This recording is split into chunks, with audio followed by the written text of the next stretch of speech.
I want to thank you all for joining us today. I'm Todd Sanders, President and CEO of the Greater Phoenix Chamber, and it is my pleasure to welcome you to this year's annual Mayor's State of the City Address and Luncheon. Our public officials take a lot of slings and arrows, and we know they don't do it for the pay.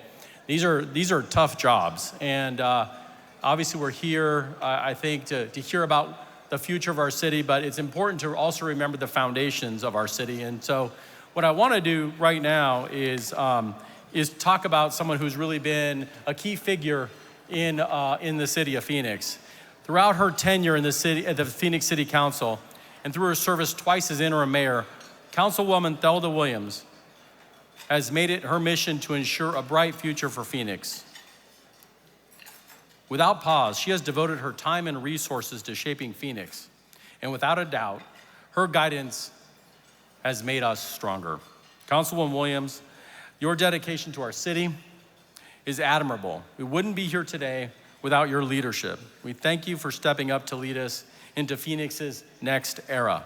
Please join me in thanking and recognizing Phoenix City Councilwoman Thelda Williams for her incredible work on behalf of our city.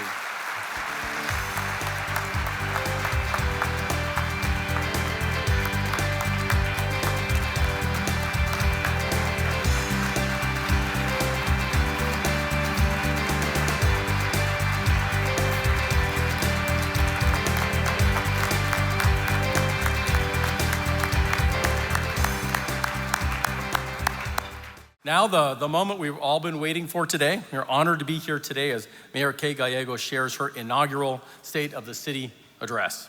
In March of 2019, Mayor Gallego became the second elected female mayor in the Phoenix City history and the youngest big city mayor in the United States of America.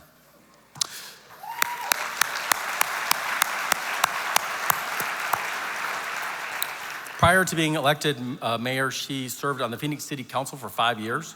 During her time on City Council, Mayor Gallego showcased her expertise and dynamic perspective on problem solving, which will be vital to our city's success and prosperity in the coming years.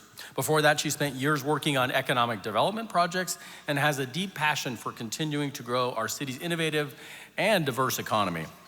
Over the years, the Chamber has consistently worked with the mayor to help businesses prosper. When we launched our economic development initiative called Phoenix Forward, Mayor Gallego expended her time and energy to meet with our team and provide valuable insights.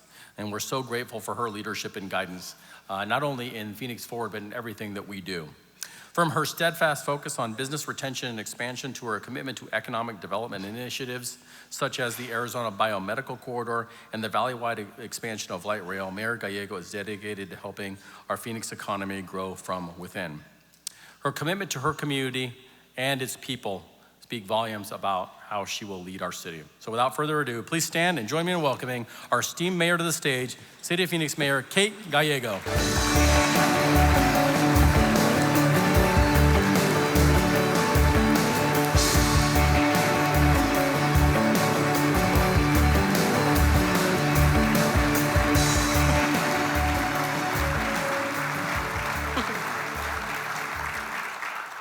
Thank you, Todd, and thank you to the entire Chamber staff for hosting us today and organizing this special event. A huge thanks to the Sheraton team as well. Before I talk about the state of our city, I want to say a quick word about the state of the mayor, and that means a very heartfelt thank you to my parents. I would not be here today if it had not been for their love and support. Whether it's helping to care for my son or being my sounding board, you two are the people who have the biggest impact on my life. I will never be able to truly thank you enough.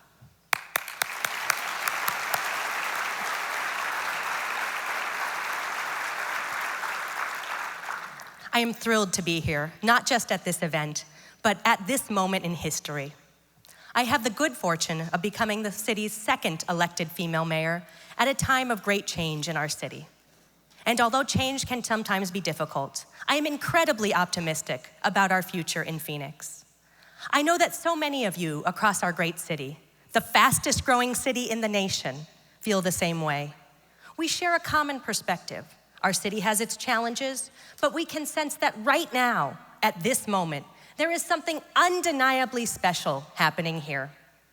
Today we gather in a more innovative city than ever before, a city that is getting smarter and more globally connected.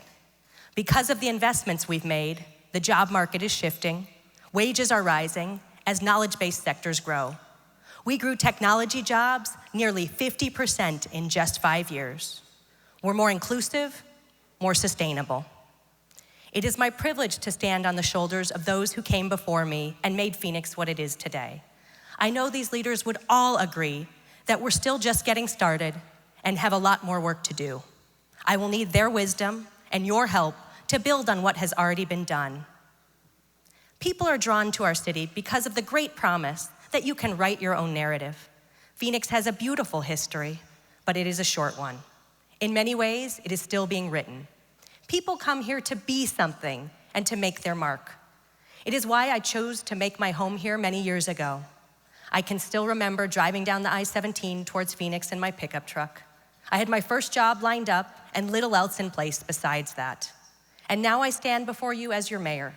This is a path that could happen in few places besides Phoenix. I've served as mayor for less than 3 months, and we hit the ground running. We've added hundreds of new Head Start spots for our youngest residents to make sure they begin kindergarten ready to learn.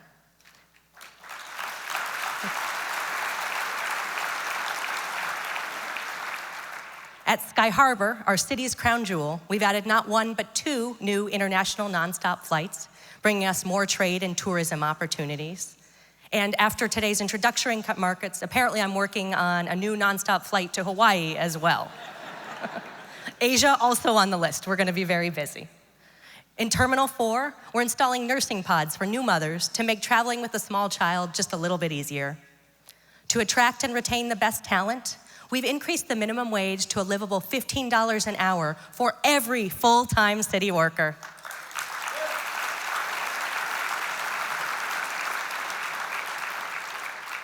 I should also note that we have just inaugurated 2 new council members who are here with us today, District 5 Councilwoman Betty Guardado and District 8 Council Member Carlos Garcia.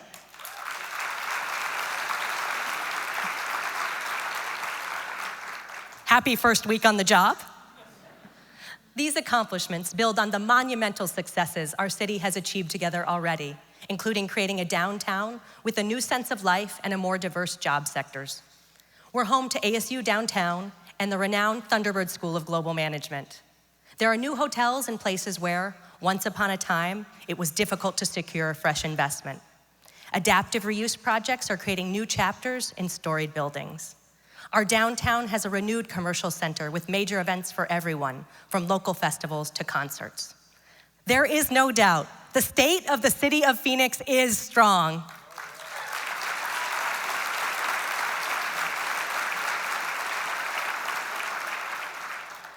But whether it stays strong and grows even more prosperous is up to all of us. All of us. The choices we make over the next few months will shape our city, our future. None is more consequential than whether we will save the light rail.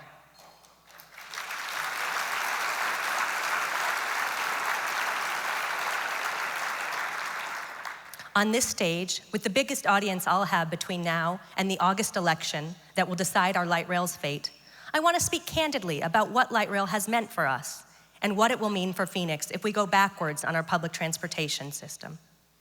Light rail connects Central Phoenix to Sky Harbor, to Tempe, and to Mesa. It has brought $11 billion of investment along the tracks and 35,000 permanent jobs.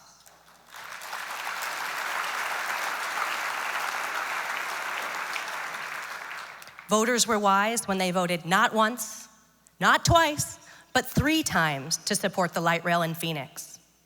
But a small ideological group wants us to throw out years of economic development and reverse course with Proposition 105. Their plans would jeopardize billions of dollars in infrastructure. We cannot afford that. The voters have spoken on this, and we're going to have to speak again.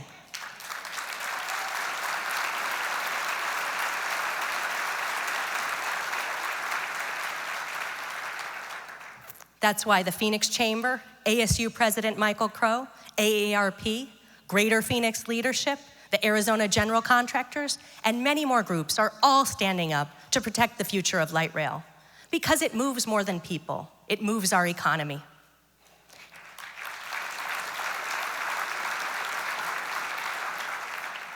Investment in infrastructure is an investment in our people and our economy.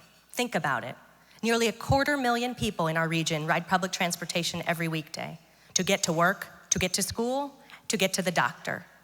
And with the new light rail station at 50th Street in Washington, which was designed by and for people from the disability community, we have opened new worlds of opportunities for those who rely on public transit. Thanks to the good work of Ability 360, we lead the nation on transit accessibility.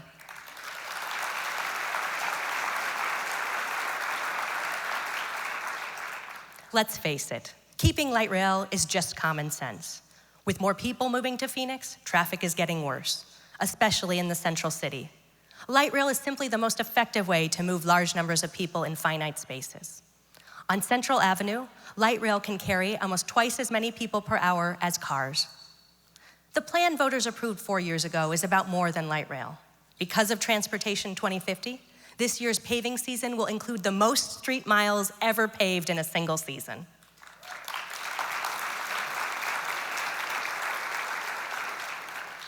We're adding hundreds of new miles of bike lanes and making upgrades to our street signs, street lights, and traffic signals. I should note that my mother is the leading advocate for having more lighted street signs, and she's very persuasive. Another equally persuasive advocate for our continued transportation growth is Councilwoman Deborah Stark. Thank you, Deborah.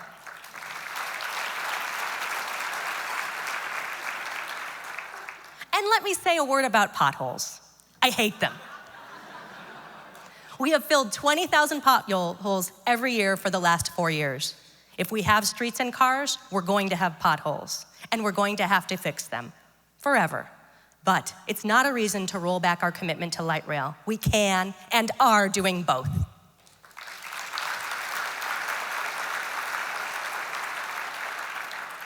Our transportation systems should be evaluated collectively, and we need to be thinking about the funding for our future.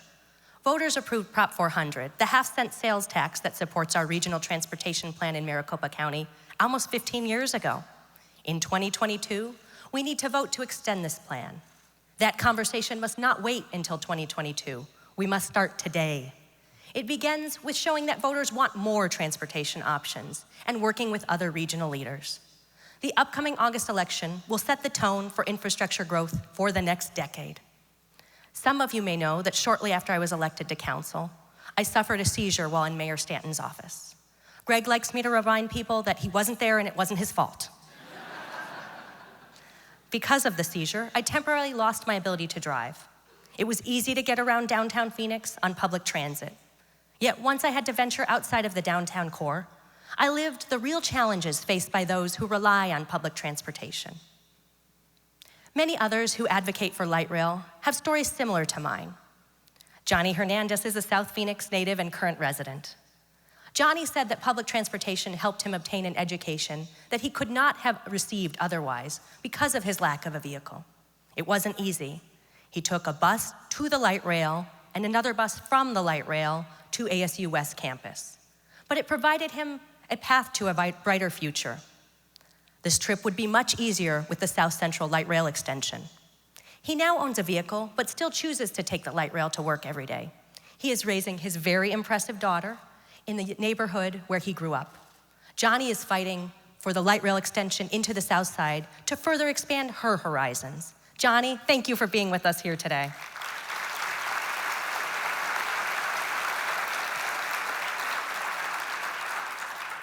Again, light rail is not about whether you or I ride it every day. It's about making sure that all people have an equal chance at success. The people in this room know that infrastructure can lift our economy. And for those who don't, look no further than Sky Harbor, one of our state's most essential economic engines. This year is on track to be the busiest year ever at Sky Harbor. The airport is consistently ranked near the top in Traveler's Choice categories. This week, the council voted unanimously to invest $5.7 billion in the long-term success of our airport. There's been no greater advocate for Sky Harbor and all Phoenix airports than our former mayor, Councilwoman Thelda Williams.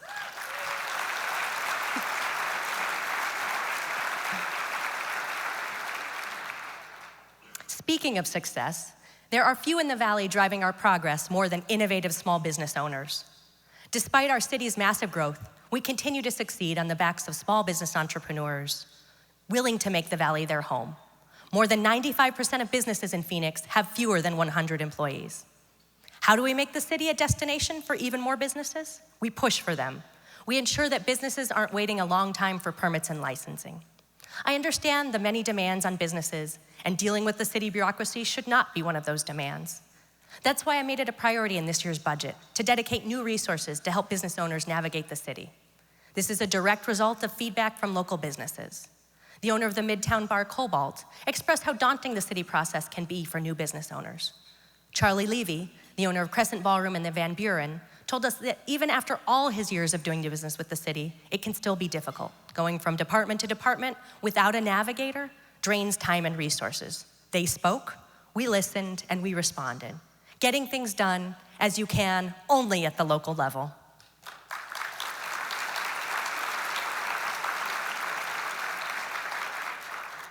Too often in the past, we have relied on low-wage job growth to drive our economy.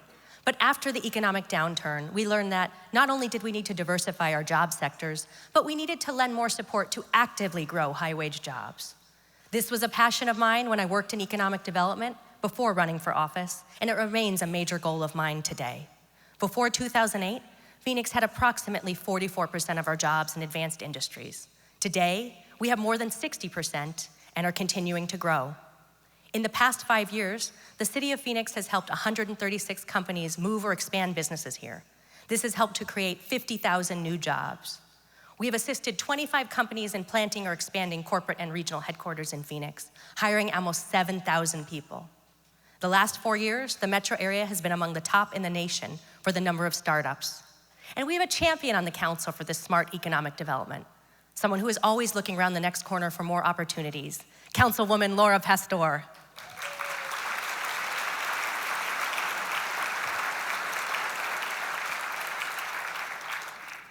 While downtown has seen massive growth, we are keenly focused on creating employment corridors across the valley and envision a future where these areas are connected by a valley-wide light rail system.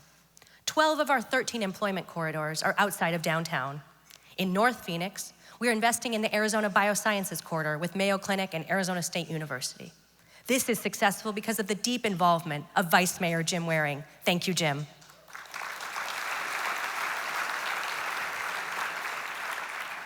Nearby, we have Wall Street West, with more than 30,000 people working in finance and fintech. This accounts for the third largest workforce in the nation in this sector. Watch out, Wall Street.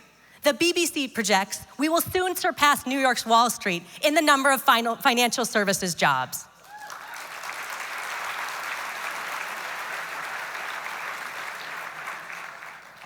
There is a special place in my heart for Southwest Phoenix. Not only because I live there, but because, as its former council member, I know how wonderful the people are and how hard they work. The South Mountain Technology Corridor's expansion will drive the future of Phoenix. The upcoming completion of the 202 South Mountain Freeway and the area's strong combination of water, transportation, and electric infrastructure make it the ideal place for job growth. Most people who live in the West Valley drive east for work, and we can help change that. The city is working closely with landowners and building trades to help support the expansion of high-wage employment in the area. I have a great partner in my push to see this area succeed in Councilman Michael Nowakowski.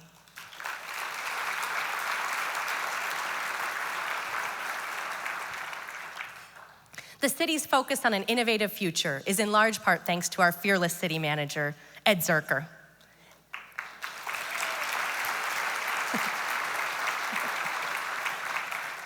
Ed, you have been our city manager for my entire tenure at the city and have done an incredible job of empowering city employees to think big and take risks. Supporting our employees and eliminating the fear of failure is making our city better. I look forward to continuing to work with you for years to come on ways to make our innovative city even stronger. Thank you, Ed.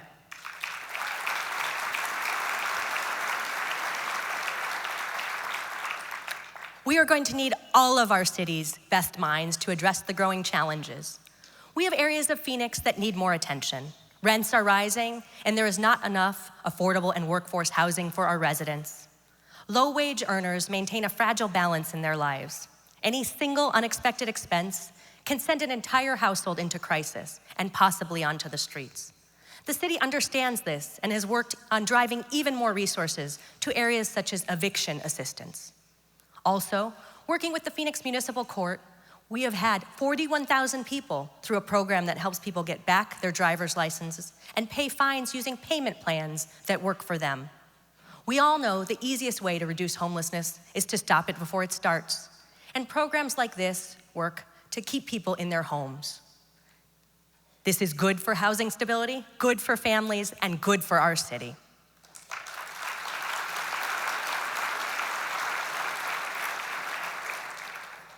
The city can still do more, and we will.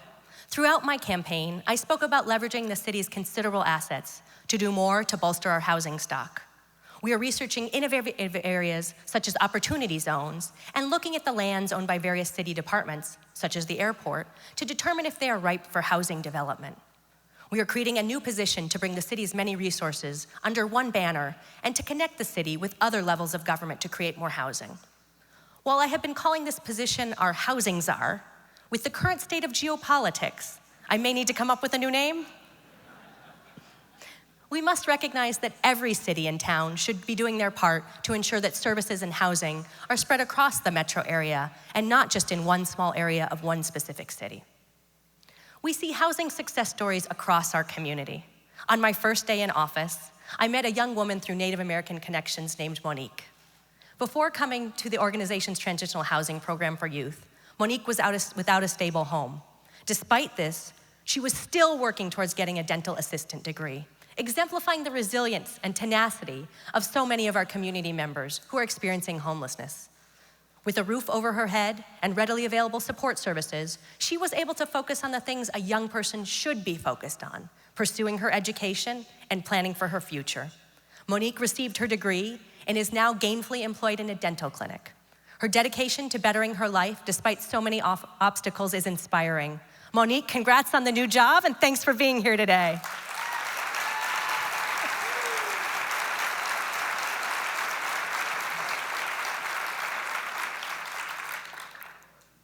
We must continue asking ourselves, how are we setting up the next generation, like this young woman, for success? All students must start somewhere, and we must help to lay the foundation early in their lives. Our council is passionate about this issue, and it's no surprise. Phoenix is the largest city in America governed by a mom majority.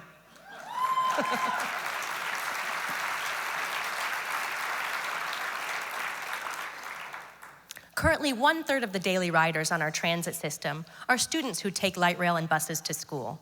This means that schools can take dollars that would have otherwise gone to pay for school buses and reinvest them in the classroom. Growing the transit options for students ensures that even more dollars can go back into our hardworking schools and teachers. Our investment in education is critical. Our research institution's superior work is attracting even more economic and biomedical investment. Growing our medical schools and bringing more training programs to the Valley will tackle a long-standing issue, Arizona's serious shortage of physicians and nurses. More medical residency spots will keep more doctors in state. Dr. Sarah Coles, who graduated in the first class of the University of Arizona Phoenix Medical School, is the perfect example of this. Dr. Coles' first choice for her residency was always Phoenix. Dr. Coles did her residency at Banner University Medical Center and then went on to practice at Banner. She now teaches at the U of A Medical School. Thank you, Dr. Coles, for choosing to stay in Phoenix and for joining us here today.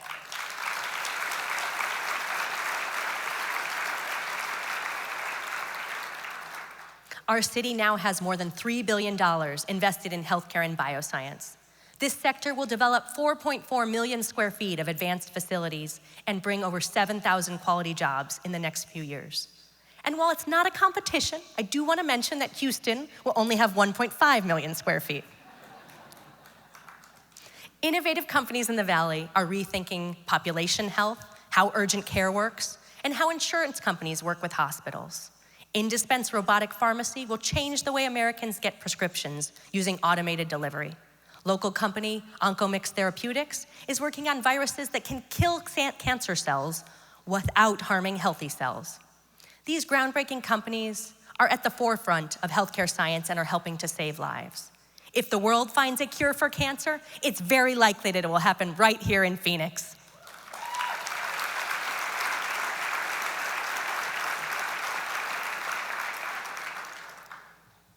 community's health is also the ability to feel safe in the places we live, work, and play. The people who fulfill that expectation for us, our first responders, are doing hard work and often facing people on their worst day. Our officers are constantly called upon to make decisions in an intense, compressed matter of seconds. Most often, we are the better for it. Sometimes we need to look harder at what's happening and why. Phoenix police officers delivered more than 10,000 mental health patients to treatment centers last year. Our city saw more than 4,000 suicide calls in 2018 alone. Every loss of life to suicide is an unspeakable tragedy. The number I just quoted is tragedy compounded. Among the 4,000 calls are many veterans and young people. This is an area where I know we can do more to help. I've witnessed up close the devastation that suicide can inflict on a community. When I was in college, multiple people in my small dorm took their own lives. This is an issue that can affect anyone, regardless of income, zip code, or background. We are working on solutions to fix these complex problems. We've talked to a lot of cities and mayors to try and figure out what they're doing. Our neighboring city, Mesa, has been working diligently on this issue. Mayor Giles, thank you for partnering with Phoenix.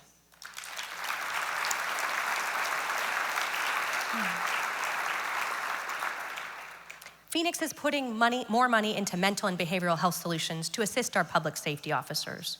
I want to hire clinicians who can partner with our first responders on crisis response. Both police officers and community leaders agree, police should not be alone on the front lines of behavioral health response.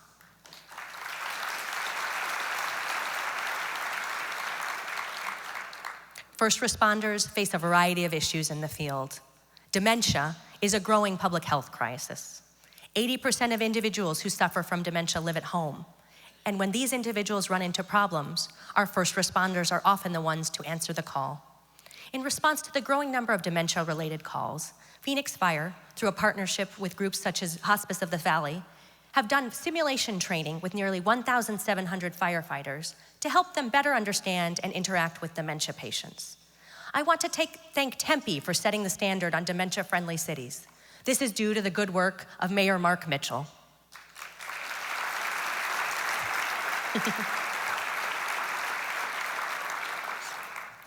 Mark recently lost his mother after a long battle with this disease. Mark, your mother, Mary Ann, was a wonderful woman, and we are lucky her legacy will continue in our two great cities. Thank you.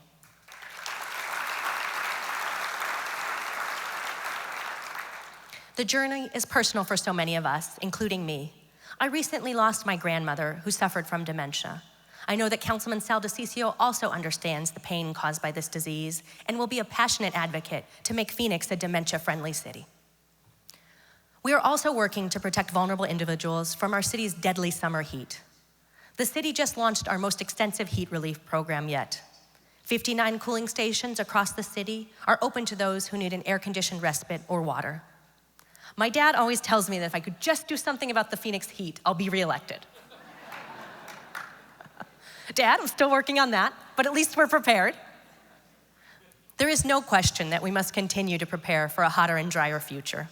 I want to harness this challenge and make Phoenix a model of sustainability for cities across the country. Phoenix is #1 in the nation for the amount of solar energy on city property.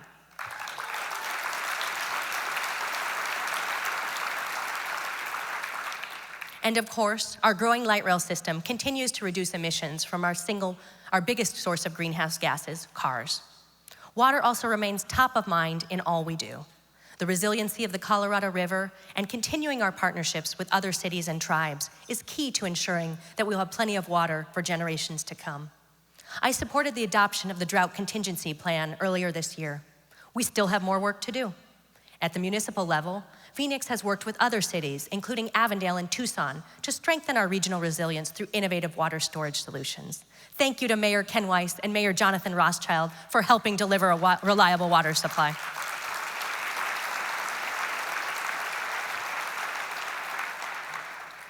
We must lay the foundation of sustainability for future generations, and I would ask you to think back to how our city emerged.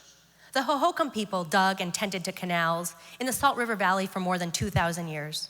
They worked together to harness the river and create the foundation for what is now the fastest growing city in the nation. We now have more miles of canal than Venice. They planted the seed, and now so must we. I have a keen interest in seeing the long-held dream of Rio Reimagined come to fruition. This is the same vision that was pushed forward by leaders such as the late Senator John McCain and Congressman Ed Pastor. To make the dream of revitalizing our riverfront a reality will require heavy lifting. It will mean that many people will not get to see the fruits of their labor blossom within their lifetime, but we must start now. These 58 miles of the Rio Salado pass through 8 communities. This means a lot of people from across the valley will need to play nice for a long time, and it will be worth it.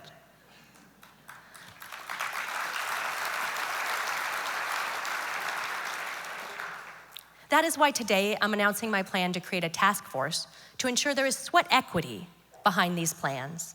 I am a detail-oriented person. Visions need plans. The time is now to move this exciting vision forward.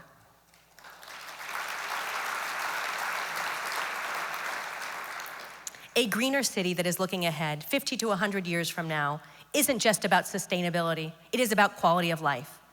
Everything I've talked about today is important, but we must not forget the intrinsic feeling, the force that brings people to our great city. I'm talking about our arts, our parks, our vibrant culture, and our strong bend towards equality. Our arts and culture communities continue to be an economic engine, with multiple live arts events every night and award-winning exhibitions. Sky Harbor and our South Central Light Rail extension will soon showcase exciting new arts investments featuring local artists. As we transition to our future, we must remember our past. The many examples of preservation and reuse of historic buildings across our city, such as the home of Galvanize in the Warehouse District, mean that a part of our past becomes a part of our future. This year's budget has dedicated resources to proactively identify more historic preservation opportunities like this. Our diversity is also a major draw. Our vibrant LGBTQ community has done so much for our city. In passing the city's anti-discrimination ordinance, we let these individuals know that we stand behind them and their right to feel safe in our community.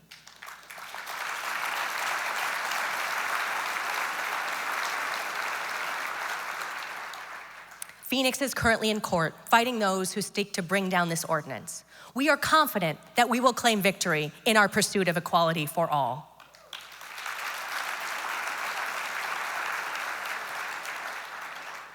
Many of our amazing programs are born out of our library system. As the mother of a 2-year-old, libraries are an actual refuge from the hot storm on hot days. We all remember our first time entering a library, the smell of book pages and the possibility it held. But there is another proposition on the August ballot that seeks to slash funding for areas such as libraries and after-school programs. Proposition 106 is an investment cap initiative that will ensure the city can no longer invest in our future. To get this funding back once it's cut will take generations. We must not let this happen.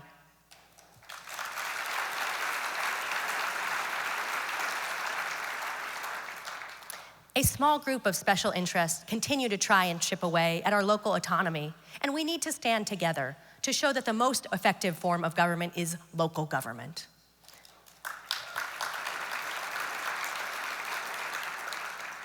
The same groups pushing this initiative have also long tried to use Phoenix as a proving ground for initiatives they want to run in other cities. Our great city cannot be a lab rat for these entities. We must stem the flow of dark money into our state, and we need state government to help. Too often, dark money has been used to cover the tracks of those in the political shadows. Last year, with 87% of the vote, Phoenix voters successfully passed a dark money charter amendment.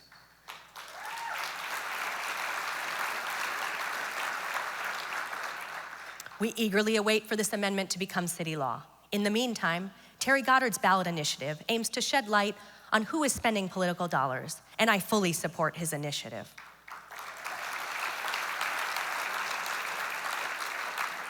Spend all the money you want, but be ready for a paper trail.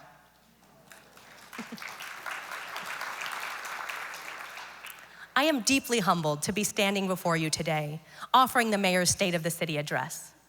My mayorship is reflective of changes happening across our city and our country. Phoenicians want to see themselves reflected in their elected officials. I want residents to look to City Hall and to see solutions to their problems.